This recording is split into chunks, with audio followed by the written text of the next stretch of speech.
Chief secretary గారికి ఆదేశాలు ఇచ్చాం.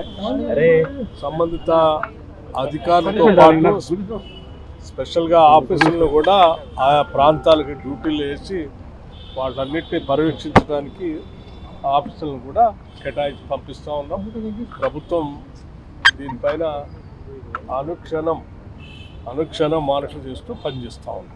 సరే, ఈ రాష్ట్రంలో వరదలు వస్తుంటే తెలంగాణ కాంగ్రెస్ మంత్రులంతా కూడా సీఎం అంతా కూడా బీహార్ ఎన్నికల ప్రచారం చేస్తుంటూ అక్కడ ఎన్నికలు ఎప్పుడైతే తెలియదు, ఇప్పుడు మాత్రం పోయి అక్కడ చేస్తున్నారు. చెప్పడానికి కొంచెం మరి అవగాహన ఉందో లేదో తెలిసినట్లు లేదు.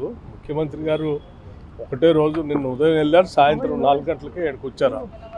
4 గంటలకు ఆడ బయలుదేరి 6:30కి ఎన్నే ఉంటాం. అవగాహన లేకుండా నోటుకొచ్చి ఏది పడితే అది మాట్లాడితే ఎట్లా? ప్రకృతి వైపరీత్యాలు వచ్చినప్పుడు ప్రభుత్వం ఎప్పుడు కూడా అప్రమత్తంగా ఉంటుంది. మీలాగా లోపల కూర్చోలే మేము. నిత్యం దానిపైన దృష్టి సారించి ప్రతి అంశాన్ని కూడా మినిట్ టు మినిట్ ముఖ్యమంత్రి గారు మానిటర్ చేస్తూ ఉన్నారు. మిగతా మంత్రులు కూడా మానిటర్ చేస్తూ ఉన్నారు. ఉన్నతాధికారులు అంతా అదే పని మీద ఉన్నారు. చీఫ్ సెక్రటరీ గారు పూర్తిగా అదే పని మీద పెట్టాం. ఇక ఈ ప్రభుత్వం అనుక్షణం ప్రజల కోసమే పనిచేస్తుంది.